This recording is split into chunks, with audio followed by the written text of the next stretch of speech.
దేవుని పరిశుద్ధ నామమునికి స్తోత్రాలు.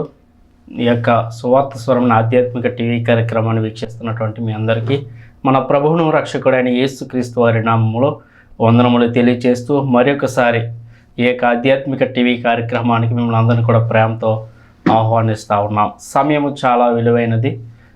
మరికొన్ని మాటలు ఈరోజు దేవుని యొక్క వాక్యాన్ని నేను మీతో పంచుకోవాలని ఆశపడతా ఉన్నా. సంఘమును గూర్చినటువంటి ఉపదేశాలు సీరియల్గా గత 4 వారాలుగా మీతో పంచుకోవటం జరుగుతూ ఉంది. సంఘం అంటే ఏంటి, సంఘం ఎలా స్థాపించి ఎప్పుడు ఎలా ప్రారంభమైంది, ఆదిమ సంఘం ఏ విధంగా వృద్ధి చెందింది, ఆదిమ సంఘంలో అపోస్తులు ఏ విధమైనటువంటి సేవను చేశారు, అలాగే సంఘమును కూర్చున్నటువంటి పోలికలు ఏ విధముగా దేవుని యొక్క వాక్యంలో సంఘాన్ని పోల్చి చెప్పబడినాయో, అలాగే సంఘంలో విశ్వాస యొక్క పాత్ర, ఒక విశ్వాసకు ఉండాల్సినటువంటి లక్షణాలు, సంఘములో రక్షించబడి మారు మనసు పొంది బాప్తిసం తీసుకున్నటువంటి ప్రతి ఒక్కరు కూడా సంఘంలో ఎలాంటి బాధ్యతలు కలిగి ఉండాలో, స్థానిక సంఘం అంటే ఏంటి, సార్వత్రిక సంఘం అంటే ఏంటి, ఇలా అనేకమైనటువంటి విషయాలు గత 3 వర్తమానాల్లో మీరు విని ఉన్నారు. ఈరోజు 4వ వర్తమానాన్ని, సంఘమును కూర్చున్నటువంటి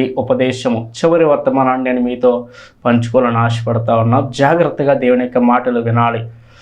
ఈరోజు సంఘమును కూర్చున్నటువంటి ఉపదేశములో చివరి పాఠ్యభాగం అయినటువంటి అంశం ఏంటంటే సంఘం యొక్క బాధ్యత. అంటే సంఘము, ఈ భూమి మీద ఉన్నటువంటి క్రైస్తవ సంఘము యొక్క బాధ్యత ఏమై ఉన్నది, ఈ సంఘం యొక్క రెస్పాన్సిబిలిటీస్ ఏమిటి, సంఘముగా ఏం చేయాలి మెయిన్గా అనేటువంటి విషయాలు నేను మీతో పంచుకోవాలని ఆశపడతా ఉన్నా. ఈ ప్రపంచంలో దేవుని సంఘము ఒక ప్రత్యేకింపబడినటువంటి స్థితిని కలిగి ఉంది. భూలోకములో అనగా ఈ లోకములో దేవుని యొక్క కేంద్రము ఏంటంటే సంఘమే. దేవుని సంఘానికి క్రీస్తు శిరస్సుగా ఉన్నాడు, శరీరము సంఘానికి సాదృశ్యంగా ఉంది. అయితే దేవుడు ఈ భూమి మీద ఉన్నటువంటి సంఘాలకి కొన్ని బాధ్యతలు అప్పగించాడు. సంఘము ఏం చేయాలో కొన్ని విధులను, కొన్ని కర్తవ్యాలను దేవుడు నియమించడం జరిగింది. మనం మొట్టమొదటిగా చూస్తున్నప్పుడు అపోస్తలుడైన పౌలు కొరింథీకి రాసినటువంటి మొదటి పత్రిక 10వ అధ్యాయము 31వ వచనాన్ని మనం చూస్తున్నప్పుడు అపోస్తలుడైన పౌలు సంఘాలకు కొన్ని పత్రికలు రాయటం జరిగింది. కొరింథీ సంఘానికి ఆయన 2 పత్రికలు రాశారు. అందులో మొట్టమొదటి పత్రిక 10వ అధ్యాయము 31వ వచనంలో ఆయన ఇలా చెబుతున్నారు, కాబట్టి మీరు భోజనము చేసినను పానము చేసినను మరి ఏమి చేసినను సమస్తమును దేవుని మహిమ కొరకు చేయుడి అంటున్నాడు. మీరు ఏం చేసినా సరే దేవుని మహిమ కొరకు చేయాలి అని పౌలు కొరింథీ సంఘానికి చెబుతున్నటువంటి మాట. అంటే సంఘము ఏం చేయాలంటే అత్యంత ప్రాముఖ్యమైనటువంటి పని ఏమిటంటే దేవునిని మహిమపరచాలి. ఈ లోకంలో సంఘము, క్రైస్తవ సంఘము, దేవుని సంఘము, సార్వత్రిక సంఘము దేవునిని మహిమపరచాలి, ఆయనను స్తుతించాలి, ఆయనను ఆరాధించాలి, ఆయనను ఘనపరచాలి, ఆయనను మహిమపరచాలి సంఘము.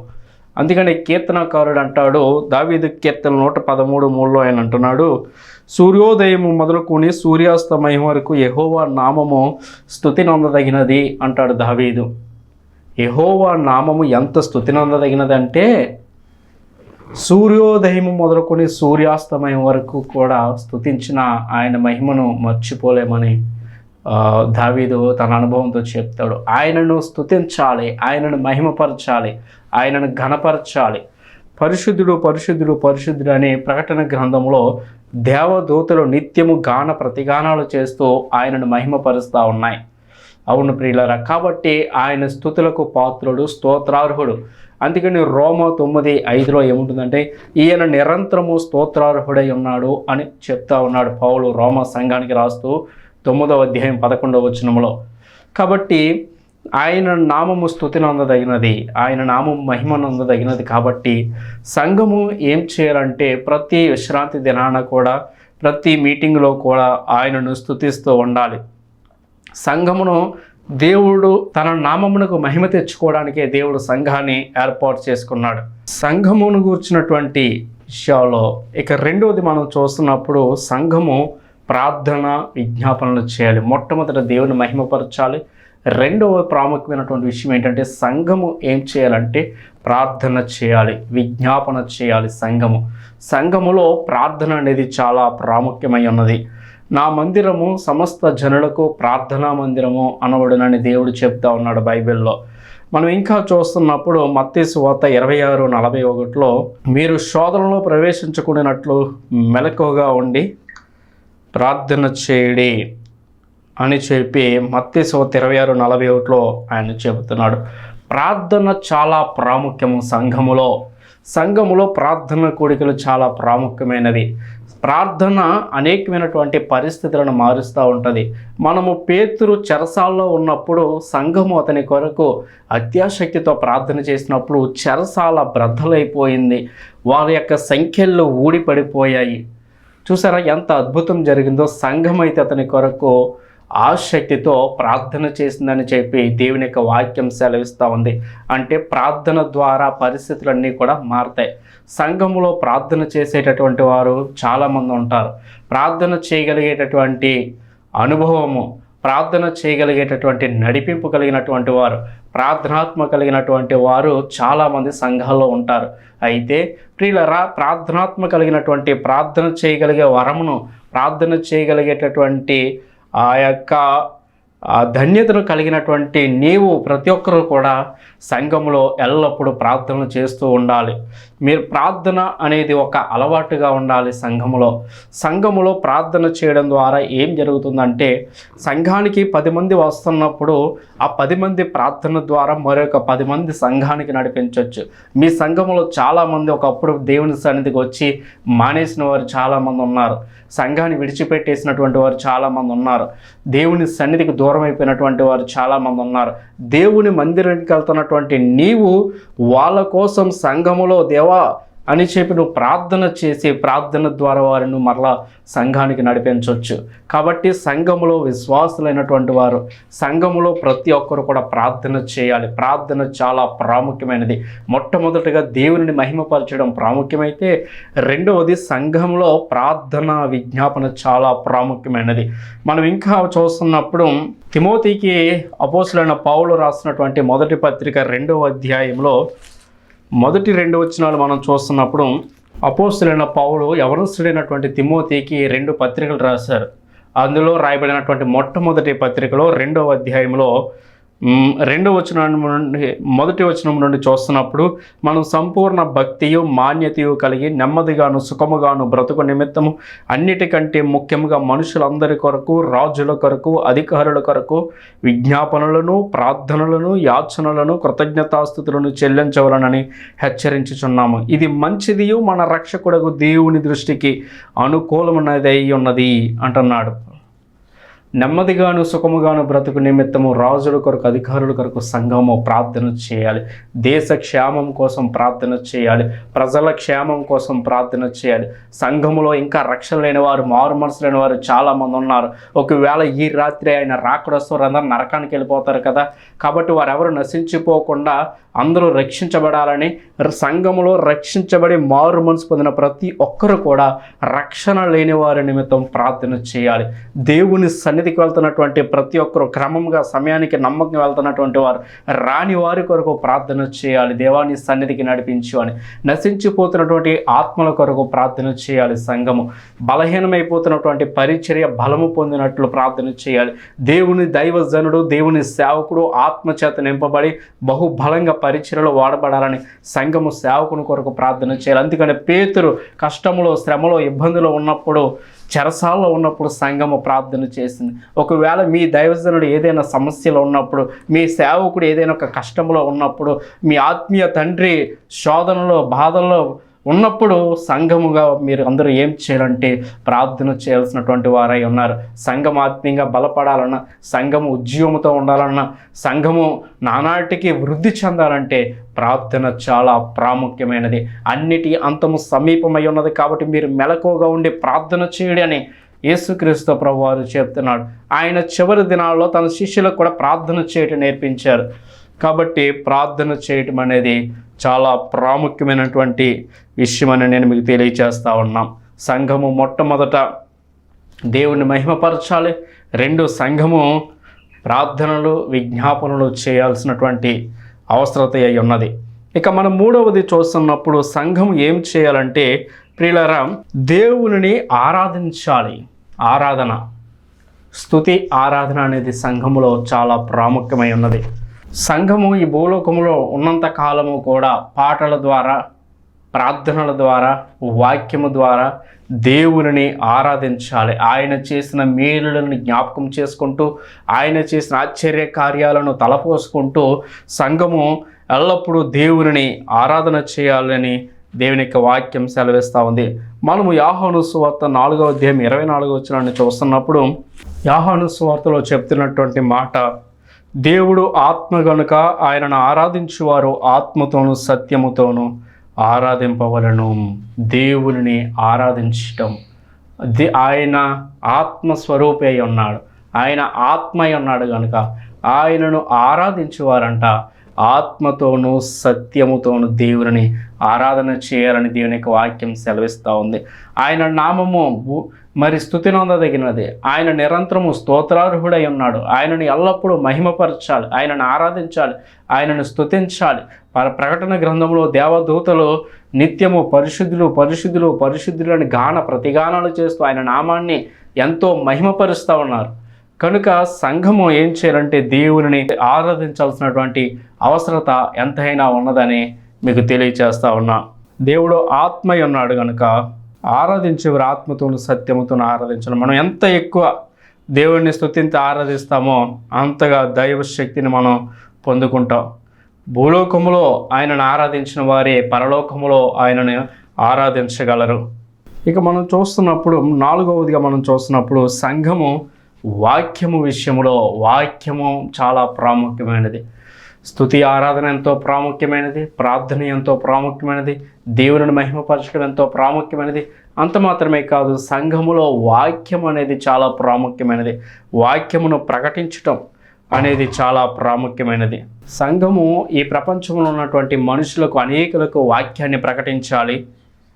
ఎవరు వినకపోయినా ప్రతి ఒక్కరు కూడా సువార్త ప్రకటించాలి. ఎందుకంటే సువార్త అంతగా నశించిపోతున్నటువంటి ఆత్మలు ఎన్నో ఉన్నాయి. ఎంతోమంది వాక్యం తెలియని వారు, సత్యం ఎరగనటువంటి వారు, ఎంతోమంది లోకంలోనే ఉండిపోయినటువంటి వారు, దైవ సన్నిధిని ఎరగనటువంటి వారు, దేవుని సన్నిధికి రానటువంటి వారు, వాళ్ళంతోమంది ఉన్నారు.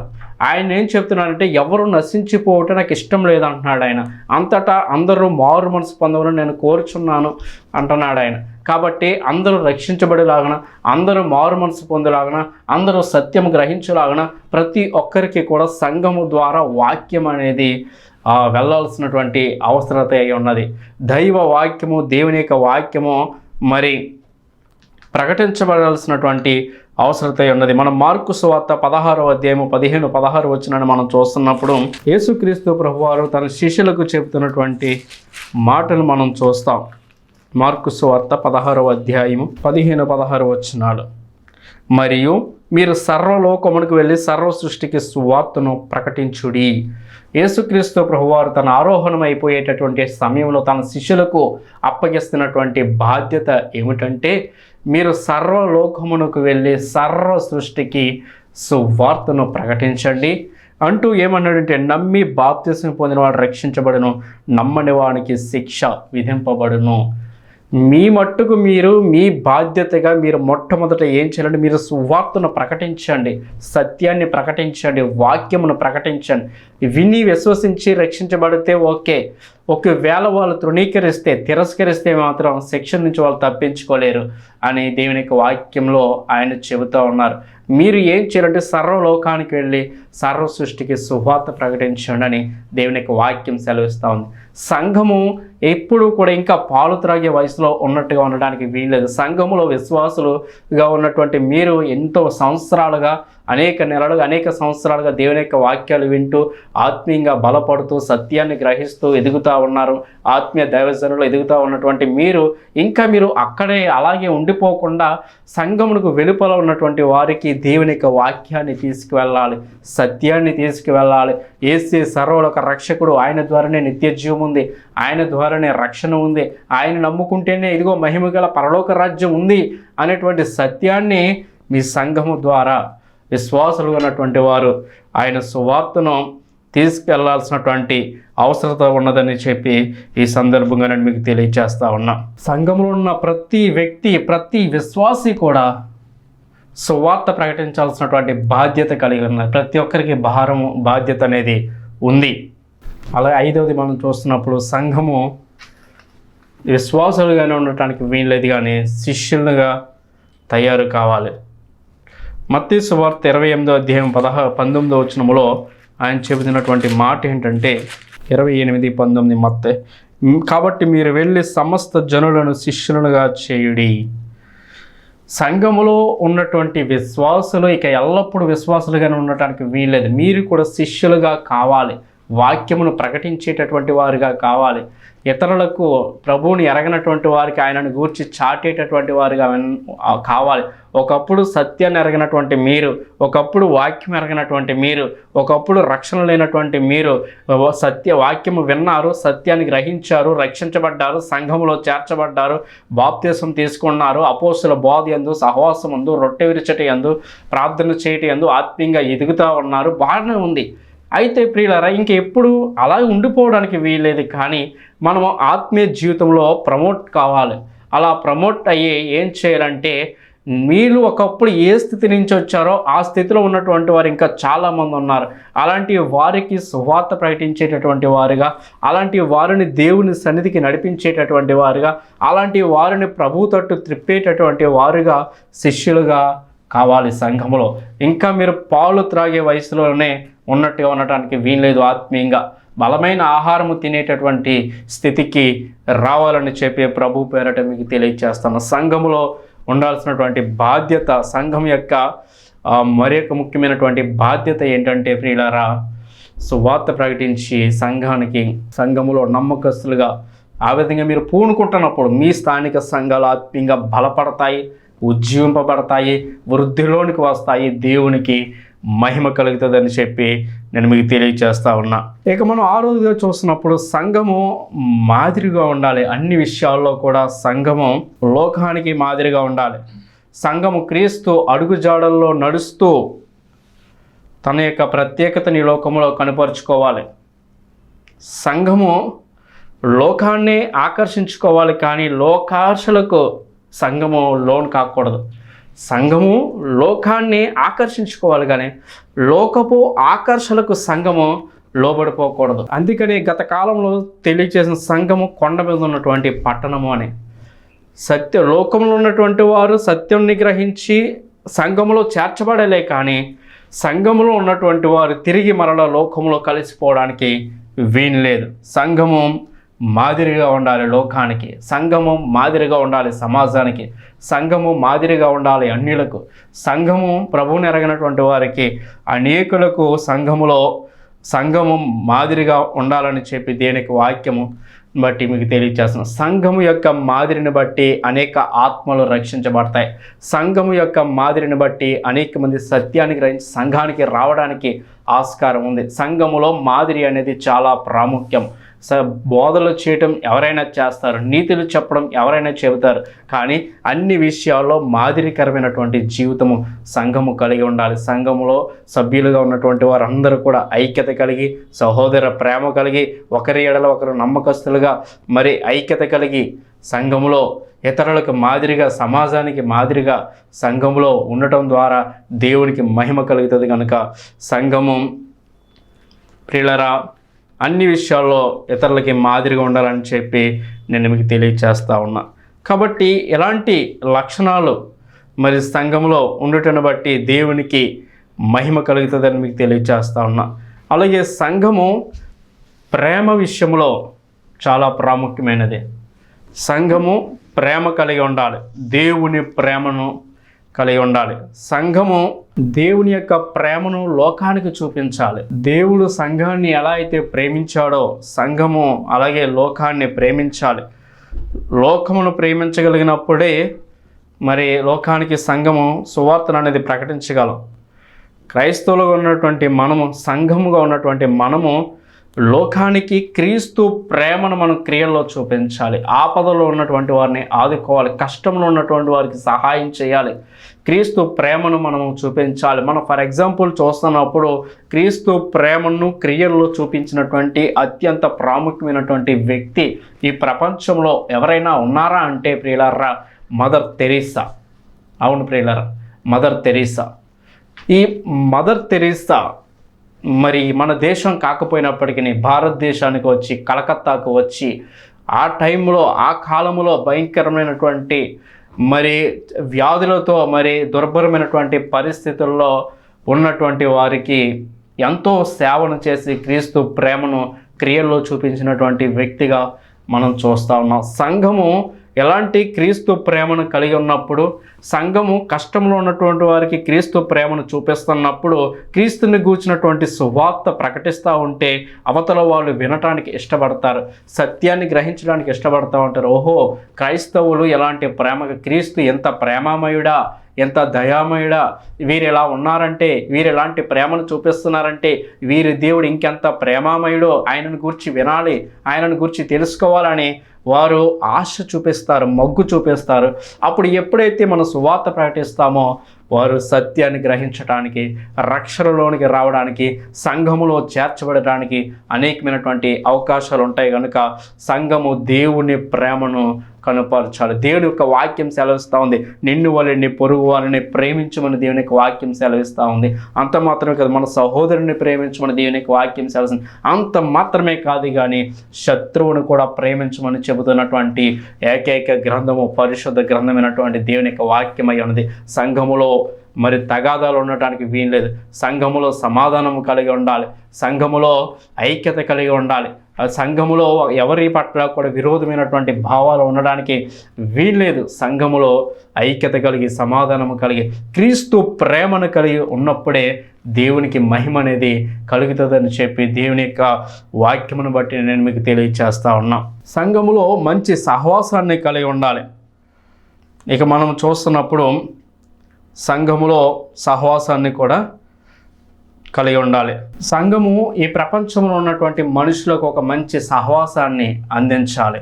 ఎందుకంటే ఈ లోకము చెడు స్నేహాలతో, చెడు సహవాసాలతో, స్వార్థపూరితమైనటువంటి సహవాసాలతో నిండిపోయింది. ఈనాటి సహవాసాలు, ఈనాటి స్నేహాలు స్వార్థపూరితమైనటువంటివి, అవసరాన్ని బట్టి మారిపోయేటటువంటి సహవాసాలు ఈ లోకములో మనం చూస్తున్నాం. కాబట్టి క్రైస్తవ సంఘము లోకానికి ఒక మంచి సహవాసాన్ని ఇతరులకు చూపించాల్సినటువంటి అవసరత ఉన్నది. అందుకనే దేవుని యొక్క వాక్యం సెలవిస్తూ ఉంది, మేలు చేయవాడు లేడు, ఒక్కడును లేడు, మనుషులందరూ త్రోవ తప్పి పనికి మాలిన వారు అయ్యారని చెప్పి పౌలు రోమా సంఘానికి రాస్తూ ఉన్నారు. కాబట్టి ఈ లోకానికి మంచి స్నేహితుడు ఎవరంటే యేసుక్రీస్తు ప్రభువే. ఆయనలాగే మనము మంచి సహవాసాన్ని కలిగి ఉండాల్సినటువంటి అవసరత ఉన్నదని చెప్పి నేను మీకు తెలియచేస్తా ఉన్నా. ఈ విధంగా సంఘములో ఉండాల్సినటువంటి బాధ్యతలు, మొట్టమొదటిగా సంఘము దేవుని మహిమపరచాలి, ఆయనను ఆరాధించాలి, ఆయనను స్తుతించాలి. అలాగే సంఘము అనేక విషయాల కొరకు, సంఘ క్షేమం కొరకు, దేశ క్షేమం కొరకు, రాజుల కొరకు, అధికారుల కొరకు ఎల్లప్పుడూ ప్రార్థనలు, విజ్ఞాపనలు చేయాలి. అలాగే సంఘము దేవుని ఆరాధించాలి, ఆయనను స్తుతించాలి. ఎందుకంటే ఆయన నామము సూర్యోదయం మొదలుకొని సూర్యాస్తమయం వరకు స్తుతిని అందదగినది. అలాగే సంఘము దేవుని యొక్క వాక్యాన్ని ప్రకటించాలి. సంఘము దేవుని యొక్క వాక్యాన్ని ఎరగనటువంటి వారికి, ఇతరులకు, అన్యులకు, లోకంలో ఉన్నటువంటి వారికి ప్రకటించే స్థితిలోకి రావాలి. అనేకులకు వాక్యాన్ని సంఘము ప్రకటించాల్సినటువంటి అవసరత ఉన్నది. సంఘములో ఇంకా అనేకమైనటువంటి విశ్వాసులు ఎల్లప్పుడూ విశ్వాసులుగా ఉండటానికి వీల్లేదు. కానీ సంఘములో అనేకులు మరి శిష్యులుగా తయారు కావాలి, సువార్తికులుగా తయారు కావాలి. అలా ఉండటం ద్వారా నూతన ఆత్మలు సంఘములోకి చేర్చబడతాయి. సంఘము అన్ని విషయాల్లో ఇతరులకు మాదిరిగా ఉండాలి. అన్ని విషయాలు ఇతరులకు మాదిరిగా ఉండటం ద్వారా దేవునికి మహిమ అనేది కలుగుతుంది. అలాగే సంఘము దేవుని ప్రేమను క్రియల్లో చూపించాలి. ఆయన నెరగినటువంటి ప్రజలకు, ఆయనను రక్షణ లేనటువంటి వారికి, మారు మనసు లేనటువంటి వారికి ఆయనను కూర్చున్నటువంటి ప్రేమను క్రియల్లో చూపించాలి. అలాగే మంచి సహవాసాన్ని సంఘము కలిగి ఉండాలని చెప్పి నేను మీకు తెలియజేస్తా ఉన్నా. సంఘము దినదినము అభివృద్ధి చెందుతూ ఆత్మీయంగా దేవునికి మహిమకరంగా ఉజ్జీవకరంగా ఉండాలి అంటే సంఘములో మీటింగ్స్, కార్యక్రమాలు, సంఘ కార్యక్రమాలు అనేవి చాలా ప్రాముఖ్యం. పరిచర్య అనేది చాలా ప్రాముఖ్యం. సండే స్కూల్ పరిచర్య అనేది ప్రాముఖ్యం. చిన్న బిడ్డల పరిచర్య అనేది చాలా ప్రాముఖ్యం. సంఘములో సండే స్కూల్ పరిచర్య, బాలుడు నడవలసిన త్రోవనికి నేర్పము, వాడు పెద్దవాడైనప్పుడు దానిని తొలగిపోవడానికి దేవునికి వాక్యం సెలవిస్తూ ఉంది. సంఘములో సండే స్కూల్ పరిచర్య మరి క్రమంగా పరిచర్య జరగాలి. సంవత్సరానికి ఒకసారి చిన్న బిడ్డల రిట్రీట్స్ లాంటివి కార్యక్రమాలు పెట్టడం అనేది ఎంతో క్షేమమై ఉన్నది. ఇక రెండవది యవనస్తుల పరిచర్య. సంఘములో మూల స్తంభాలుగా సంఘములో యవనస్తులు చాలా ప్రాముఖ్యము. యవన కాలమున కాడు మోయట నరునికి మేలుని వాక్యం సెలవిస్తుంది. సంఘంలో ఉన్నటువంటి యవనస్తులు అందరూ కూడా ప్రతి వారమునికి ఒకసారి యవనస్తుల కూడిక ద్వారా కూడుకుంటూ ఆత్మీయంగా బలపడేటట్లుగా సంఘాల్లో యవనస్తుల కూడికలు అనేవి నిర్వహించాలి. అలాగే సంఘంలో స్త్రీల పరిచర్య, స్త్రీలందరూ కూడా ఒక టీమ్గా, ఒక సమూహముగా ఐక్యత కలిగి అనేకుల కొరకు ప్రార్థన చేసేవారుగా, అనేకుల కొరకు విజ్ఞాపన చేసేవారుగా, ప్రార్థన పరులుగా, ప్రార్థన యోధులుగా, విజ్ఞాపన కర్తలుగా, ఒక టీంలా, ఒక హెబ్రీ స్త్రీల వలె ఐక్యత కలిగి సహోదర ప్రేమ కలిగి స్త్రీల సమాజంగా సంఘంలో ఉండాలి. అలాగే యజమానులైనటువంటి వారి పెద్దలు, పురుషులు కూడా ఒక టీమ్గా ఉండి నెలకొకసారి లేదా వారానికి ఒకసారి సంఘములు వారు ప్రత్యేకంగా కూడుకుని సంఘ క్షేమము కొరకు, సంఘ అభివృద్ధి కొరకు చర్చించుకోవాల్సినటువంటి అవసరం ఉన్నది. ఇలాంటి పరిచర్యలు ఈ విధంగా జరుగుతున్నప్పుడు సంఘము ఆత్మీయంగా బలపడుతుంది. ఇలాంటి కార్యక్రమాలు చేస్తున్నప్పుడు సంఘము దినదినము వృద్ధి అనేది చెందుతుంది. ప్రియులారా, గమనించండి, సంఘములో కష్టంలో, అవసరతల్లో, ఇబ్బందులు ఉన్నటువంటి వారి కొరకు సహాయం చేయాలి. ఎలాంటి లక్షణాలు మీరు అందరూ కలిగి ఉండటం ద్వారా సంఘము అనేక విధాలుగా అభివృద్ధి చెందుతుంది. ఒకరినొకరు ఆదరించి సంఘమంతా ఒకే కుటుంబముగా, ఒకే రాజ్యంగా, ఒకే శరీరముగా, క్రీస్తు శిరస్సు అయినటువంటి ఏక శరీరముగా అన్ని విషయాల్లో సంఘముగా ఉన్నటువంటి వారందరూ కూడా ఐక్యత కలిగి, సహోదర ప్రేమ కలిగి ఐక్యత కలిగి అపోస్తుల బోధ యందు, సహవాసం యందు, రొట్టె విరుచుట యందు, ప్రార్థన చేయటి యందు ఆదిమ సంఘం ఏ విధంగా అయితే ఎడతెగక ఉన్నారో అలా ఉండటం ద్వారా దేవునికి మహిమ వస్తుంది. కనుక వాక్యం ఇచ్చున్నటువంటి మీరు ఏ సంఘానికి చెందినటువంటి వారైనప్పటికీ మీరు మీ స్థానిక సంఘాల్లో ఆయన కొరకు నమ్మకంగా జీవించాలని, నమ్మకస్తులుగా ఉండాలని ప్రభు పేరట మీకు తెలియజేస్తూ ఈ నా మాటలు నేను ముగిస్తూ ఉన్నాను.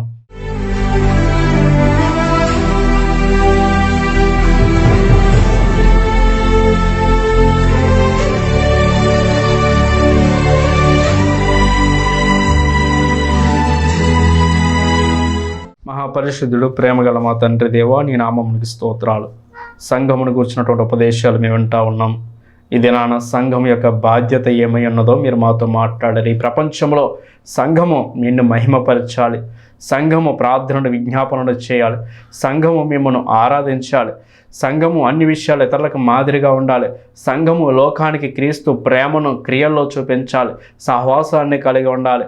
దేవా, సంఘము దినదినము అభివృద్ధి చెందాలంటే సంఘములో పరిచర్యలు, చిన్న బిడ్డల పరిచర్య, యవనస్తుల పరిచర్యలు, నేను పురుషుల పరిచర్య, స్త్రీల సమాజపు పరిచర్యలు, సంఘ కార్యక్రమాలు నీకు మహిమకరంగా జరగాలి.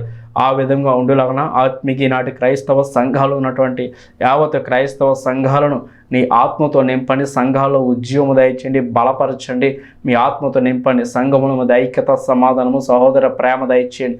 నీ ఆత్మ ద్వారా బలపరచండి. వాక్యమైన నీ ప్రియబిడలను నీ ఆత్మ ద్వారా మరొకసారి బహుగా మీరు బలపరిచి వారు ఏ సంఘానికి చెందినటువంటి వారు అయినప్పటికీ నీకు మహిమకరంగా వారు తమ స్థానిక సంఘాల్లో నీకు మహిమకరంగా ఇతరులకు మాదిరిగా నమ్మకస్తులుగా ఉండులాగా నీ ఆత్మ ద్వారా బలపరచమని, విన్న మాటలు ప్రతి ఒక్క హృదయాల్లో ఫలింపచేయమని యేసు నామమున ప్రార్థిస్తున్నాను మా పరమ తండ్రి. ఆమేన్, ఆమేన్.